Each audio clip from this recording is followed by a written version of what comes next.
You're not seeing double, I promise. Welcome to another episode of Redesigning Your Relationship Podcast. I am your host, Geovanna Burgess White, with my co-host. And I am Yvette, the other twin, Yvette Valdenegro. Nice to meet you. And no, you're not seeing double. And I swear I had no idea this chick was going to do this. And I got on the screen and I've already died laughing. And oh my God, I was dressed like this first. You were not, but I had to die. It's so Geo. It's so freaking Geo. I'm loving it. And then she goes, look, we're literally turning into the same people. Like we're merging. YGC. But you can tell from our backgrounds who's the yin and the yang. So don't get confused because I know we look the same. Well, we are live on Instagram today, like in real time. We were last week too, but I kind of forgot to hit live. Yes, if you're joining us for the first time, welcome. We go live every Wednesday, Facebook, LinkedIn, YouTube, and now thank you, Instagram, for integrating the platform. And you'll see us every week at noon. And then replays are also available on all those platforms.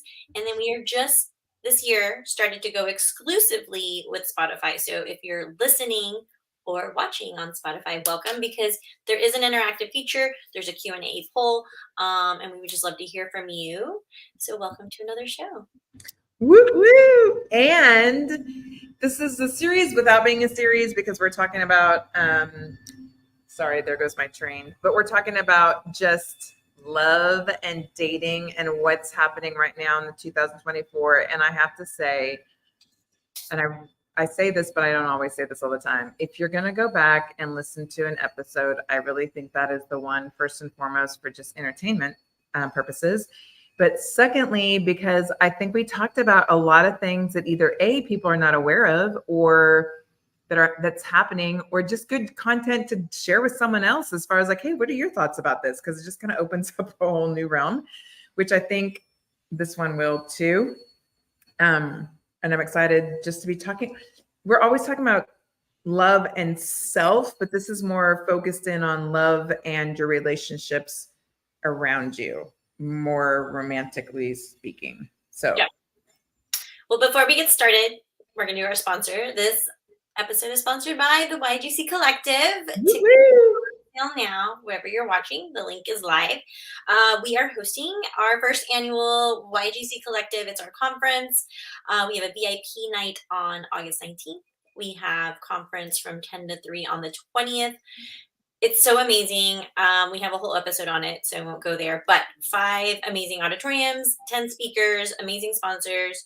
It is like no other. It is the first time that women-led organizations from Houston and the Texas area will be coming together for the one-day conference and teaching you things in all areas like health, wealth, entrepreneurship, business development, personal development. So whatever realm of life you're in, if you're a woman, this conference is for you.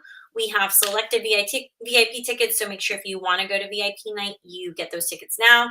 It is for sponsor speakers and 30 VIPs, and so much more information in the other episode around it. Message us if you have any questions, but we want to see you there. It is August 19th and 20th. There's enough time, put it on the calendar, and there's a payment plan option, so we want to see your beautiful faces. And we are done. Okay. All right. So this episode, we're going to be talking about the dating trend really, which is to date yourself, which was I heard about this last year, and I really think that this is because obviously when everybody was in COVID, everybody was shut down. Then the whole concept of self-care went to a whole new level, which made us super happy. I think that evolved into, well, if I'm doing all this self-care for myself, this really does extend to all the relationships in my life. And this is such a great example of how we as in society just follow the whatevers, right? 20 years ago, it was so the thing. You go to school or you're working or whatever, you follow the game plan of dating and then you get married and I love the new generations. I love people that they're thinking outside the box, and that is what is best for you. And if that means that you don't date or you don't want to, Who cares? If you want to go to a movie by yourself, who cares? And I think that the trend of self and that confidence and that resilience and the ability to say, it's not what other people think of me, because that's where the switch gets flipped. You start thinking, right, and not that you don't care because you're being insensitive, but you're not letting it influence you to make your own decisions. And this is where I think this trend has come into play. And then I have something kind of funny to share with you, because this trend, as much as it's here, I think by mid 2024 to the end of 24, I think it's gonna, not that it's gonna go away, but I think that there's some other things that are popping up that I just had to laugh at when I was doing some research. So we want to talk about we to me, the dating trend to date yourself.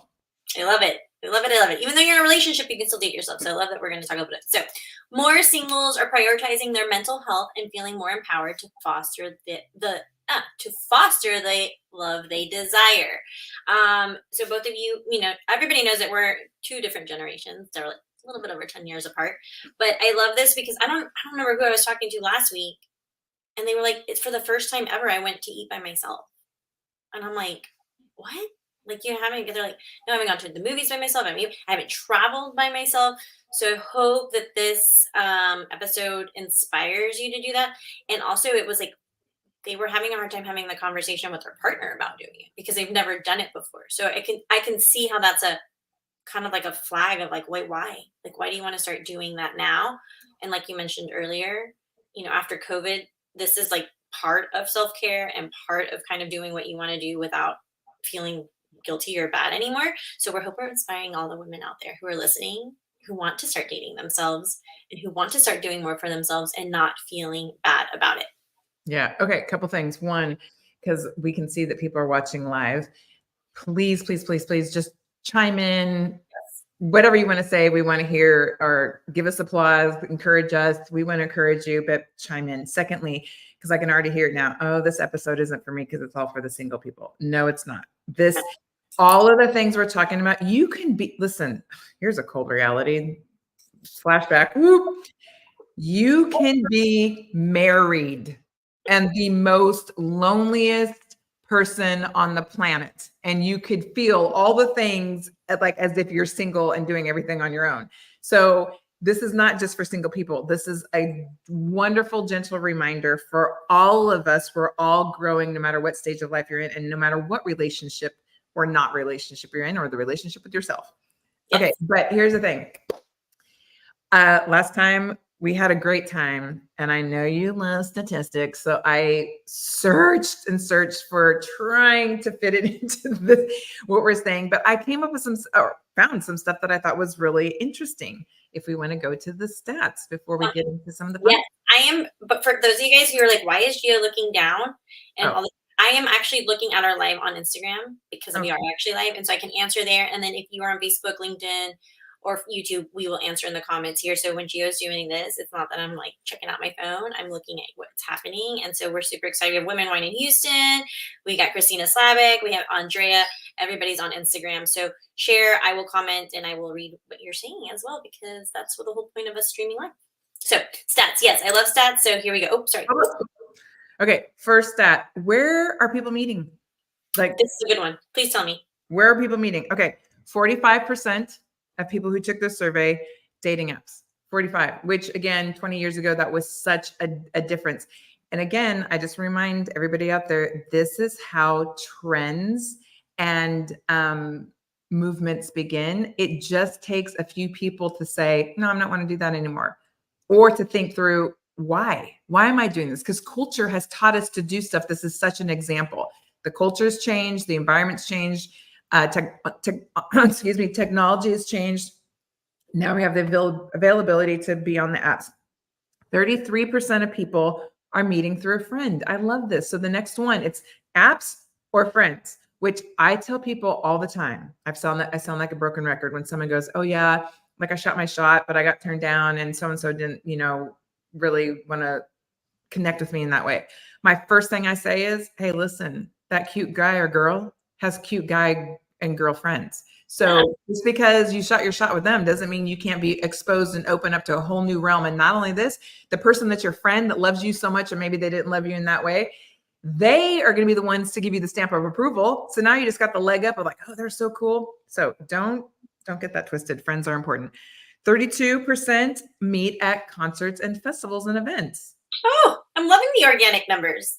Yeah, because that's very organic. That's very like, hey, we like doing the same thing, and here we are. Yeah.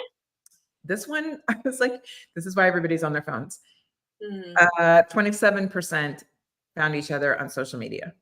So not the dating app, social media. Interesting that's two different statistics. Okay, I see. Which later on we'll be talking a little bit more about being authentic. But I thought that was interesting because I'm like, sometimes people are not authentic on social media. So interesting. Hey, if you're watching us now and you've never watched us before, this is how we are all the time on social media. So if you need to know an example of authentic and real and raw, every Wednesday, and then our post, like, I'm like, forget comparison syndrome. I'm over that. I've been over that forever. I'm like, I'm just going to do what I think YGC should have. And when I create all these amazing posts, that's what you want to do. Okay. Next. Want to go next slide? Yeah. Next statistic group. Do you want to do this or want me to do it? Well, keep on going because I'm watching all the comments here and I'm trying. Okay. People in relationships. I'm feeling most loved when. Okay. 55% of people say who have been in a relationship feel the most love when their partner acknowledges their emotions. Oh, this one, I know I did the same thing, Gio. I was like, wow, if people who are in a relationship, and this isn't just romantic, this could be friend to friend, children, people you work with, we all want to be heard and we all have emotions. And when you connect with someone on such a beautiful level, that is what's really bringing people together. So not necessarily, oh, did I have the cutest outfit or are all my wrinkles showing? It's more like, who are you and are you connecting with that person emotionally and do they feel safe with you? That goes back to words of affirmation. That is a love language. We always forget about the love language, and we could tie that in later on too. But yes, words of affirmation, so important. My kids know that's all I need as a mom. So this isn't even just for love, just some words of affirmation. So 55% kids, if y'all are watching the replay, it's a statistic. It's not just your mom. Hi, Elizabeth. Elizabeth just joined. Yeah. Okay. 38% feel the most love by sharing new experiences. Yes. Fun? Yes. I told you. Hey, listen, when 3 years ago, when we were more in the wedding industry and we were working with engaged couples, these were nowhere to be found. So again, we're evolving in a positive direction. Love it. All right. 31%, they feel most love when they have their own space to be alone. Oh, we should just end the episode now. We already did all the work. I mean, yes. So again, for everyone who's listening, it doesn't matter if you're male, female, they, them. If you are in a relationship or have a partner and you've never done this before, like I hear it all the time. Gio, we've been married for 10 years. And that is also your partner wanting it. It's just no one's talking about it. No one's asking for it. So thank you for bringing. I love stats because we don't know. Really, you know what? I feel like it also ties back into if you've been that person who's working on self. Your mindset has changed, and now you're looking at things from so much more, I'm going to use this word, secure place of feeling great about yourself. And so the way you look at things are different. So really, that's also a personal boundary, right? I need my personal space to be alone and to rejuvenate myself and to be the best version of myself. Yep. I love that, Elizabeth. She's been married for 26 years and she turned her daughter's room into her own private sanctuary. Yeah, I think it's important. Like, I feel like sometimes you don't talk about it, so it never happens. But the minute one of you guys do, then it's going to be a lot easier. And also, it's part of growth. And it's more accepted now than ever. And I hate that COVID had to do that for us. But it is important if you're not in a relationship. So, like, vice versa. You can set up those clear boundaries before you get into a relationship and have that communication on like how important alone time is. And so, or when people start moving in together, or I just talked about this with the high schoolers at an NCL meeting. Like when you start dating, because you're going to start dating in high school, you don't always have to be with your boyfriend, girlfriend, right? You need to have those boundaries that you still have your friends, you still have your activities, you still have all the parents out there, you're going to thank me. You still have priorities at home. Like, it's not just, oh, I'm in high school and it's friends and my boyfriend and girlfriend. Like, you start to establish those boundaries now, it's going to be a lot easier for the next relationship to come. Okay, next one. Okay. Right.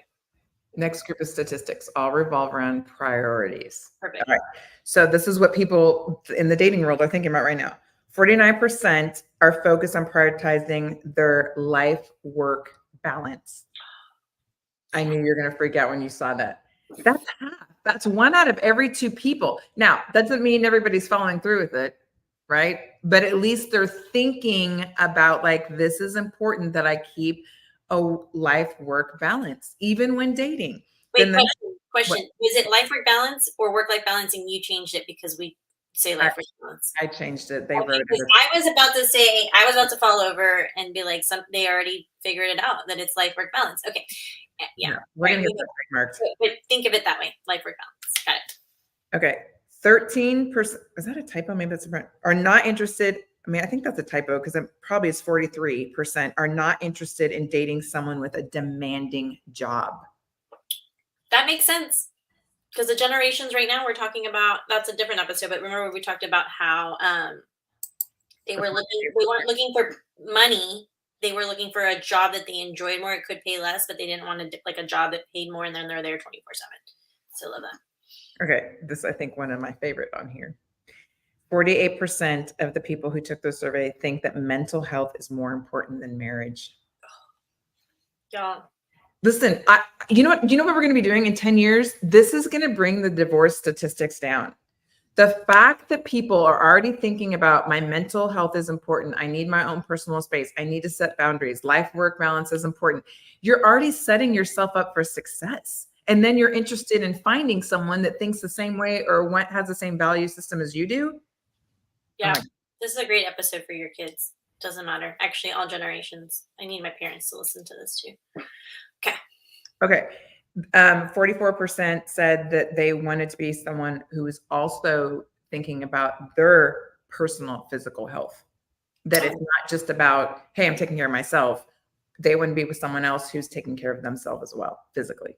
Yeah, it's important because it's not your job to take care of your partner. Yeah. Okay. Speaking of mental health, and again, the trend, we just got off of everybody saying self-love. What does this do for me? I couldn't even believe this is even I'm like, this is even a topic. Like, this is actually a thing. So 31% want to be involved with someone who sees mental health not as a negative, but as part of their personal growth experience. Love it. Wow. Part of mental health was 25% said they want to be debt-free. That's part of their capacity to be free in their soul, is they want to be debt-free as well. I love how all these are like completely intertwining. So when people thought we were crazy when we are relationship coaches on self, time, and money, right here. We literally just hit them all in the statistics. Here's an earth-shattering statistic. People are still going to think we're crazy. Okay. Self-care. We're going to move on to self-care. Self-care is one of their top priorities when dating. I think that's been obvious. 75% finding a match more attractive if they're open to working on their mental well-being in general. We're going to put this in our show notes. We'll add them in because I think it's extremely important that you guys are actually, for those of you guys who are visual people, because I want you guys to see the statistics, and for those of you guys who didn't believe us. Okay. So I thought this was interesting. I just kind of want to throw this in there. I don't know this because I'm not on dating apps, but I couldn't remember if it was Bumble that said this, but they now have badges, is what they call them, banners. And on their profile, people are being more their authentic self and putting up what it is, like, boom, this is who I am. So when you're swiping, if you see a keyword or something that's not in alignment with you, you just keep going. So it's like people are being more like, this is my value. Swipe if this is not yours. Okay. I love that because it's not just on the image. Yeah. It's also like a word. And it's also, it's so crazy. It's like, I can't remember the statistic on like how quick it's like so fast. So that's just like an extra layer of like, because you could pass somebody up. I hate to say that because of their looks and you're not like thinking of that. And then it was somebody that was compatible with you. So good job, Bumble. If it was Bumble who did it. Okay, I didn't put that in there, but I was reading that, and I feel like this was more when I was younger. Everything was Like you like someone just because of what they look like. Oh my God, he's so cute. He's so this. Who cared about anything else, right? Or the girl. Oh my gosh, she's so pretty. Right now it's 50-50. I mean, in the sense of someone has to be like, it's both as equal, being attracted to the person and that they like their personality and character are just as equal to people searching for their person right now. Love Which it. goes back to, if you're married, don't think you're not getting out of that trend, because the person you're married to, yes, loves you because they're attracted to you, but they're more attracted to who you are being to them in their realm and who you're being to yourself. Not necessarily, oh my gosh, do I need to lose the 40 pounds I've gained since high school? They're not looking at that. Yeah. Which should be an encouragement. I like it. So we had a little bit of a list here for some experiences and some fun things to do. And then you can take this to the next level also with like your friendships, with your kids, with all of the things, because it's important that, and we talked about this too in another episode, like people stop like not giving their kids like actual gifts anymore and like gifting them an experience or a trip, because you're creating that memory versus like, you know, stuff that was just like, oh, I got the toy that I wanted, I got the Xbox that I wanted. So Elizabeth here, oh yes, I love, look, Elizabeth's real and wrong with us right here. One Webster, no emojis now. Yes. I mean, but why not be upfront about it? Then there's no messing around or not wasting time with people. I mean, that's just ridiculous. And by the way, these creative things, because we're tying this all into how people are into the we, me dating, like they're dating themselves. This was just a creative list. And I'll say them real quick, because not everybody's going to be able to look as they're driving or listening. But being creative with yourself, taking time with yourself first and foremost, and letting it start with you. Some creative ideas to spend time with yourself is a spa day at home, painting and sipping some wine, dancing. I think that's just such a lost thing. You don't have to go out and dance. You can just dance in your house. Live music, comedy shows, theater. Okay, photos for fun. Just take photos of yourself or things that you like just for fun, not because you have to go post it. A cooking class, an investment class, a farmer's market dinner, which is one of my favorite things to do when the farmer's markets are open, and then you just go collect things and make something. Making a garden, movement, any kind of movement, exercise, walking, playing cards, which is a fun thing to do. You can play cards with yourself, by the way. And going to a unique grocery store to go buy something unique for yourself. And then I put down there really quickly, in all of these things, the highlight is ditch your phone. Do not be connected to your phone while you're doing all these things. Nope. And I'm going to take a little solo trip, even if it's like a little day or two, a little weekender, get out, go do stuff, and then do the stuff while you're doing that and ditch your cell phone. Lisa says here, yes, I agree. I don't feel connected. I feel connected energy. We may not be friends. Yeah, I think that. And then we got here. Oh, we went back to the emojis and the pictures. Thank you, Lisa. And like, I mean, Elizabeth. I love all this. This is a good episode. I resonate with the financial class because it shows me that I love myself and learning the hard stuff. Yeah. That's, we did a workshop yesterday about like in business, but this is also for personal. Like you can go through and make your list of like, what do you need help in? Like what challenges you, where are your areas of growth? And that can be your dates with yourself. Like, you know, doing a workshop, doing a class, going and getting financial, which we'll be doing at our conference, getting, learning more about finances and how to invest in your future. Like your spouse may not be doing that, or you may not have a spouse that, you know, or partner. So it's like, you got to lean on yourself to learn the things, even if they're hard. Was that the last one? No. Yeah, that's for next week. Oh, sorry. Whoopsies. Coming on. That's a good segue into two things I want to say. One is that next week we're going to be, are you in your relationships? Are you trending or are you tumbling? But we're going to do an episode in the future. I don't know when. I don't want to say when, but oh my God. So the trends that are sprouting up, I'm just going to list them. And the list alone, we could probably do an episode on each one because it's like, what? Okay. Being literally emotionally feral. Okay. Emotions is very important to people right now. Doing parallel play. And we'll describe what that is. Living apart together, sexual re-education. Oh, that's a good one. This is my personal favorite. I want to like do some research on. Audio arousal. Interesting. I know. I do like audiobooks, and my girlfriends always send me memes. Like, oh, I see why you like the audiobooks. I'm like, like, why are you in the car? Why are you in the car for an extra 20 minutes? Don't worry about it. I think we could educate ourselves and educate our listeners at the same time. But I think that these are all, and what I also, everything I was reading, I'm like, nothing's super out there. I think it's just new experiences that we're, all searching for. Oh, we got some comments. Interesting. Yes. So again, we got a different episode, and then we're gonna work on these individual episodes. Oh yes, I love you guys. Are so great. Well, we hope you enjoyed today because we do this every Wednesday. Now that we've figured out how to do Instagram Live, thank you for my Instagram peeps. I hit the button at the right time. It's a dual thing. But we will be back next Wednesday. If you caught us midway through, go listen or watch the replay. Remember, we are exclusively just on Spotify for our podcast, but we will always be live on Facebook, Instagram, LinkedIn, and YouTube. So until next week, we hope you enjoyed our twinning so hard, and we will see you soon. Bye. Oh, we got one more. There we go. Oh yes. Sound is so important. I love it. It is. I agree. You are. All right, ladies. Bye. Thank you. Thanks, Lisa. We will see you guys next week.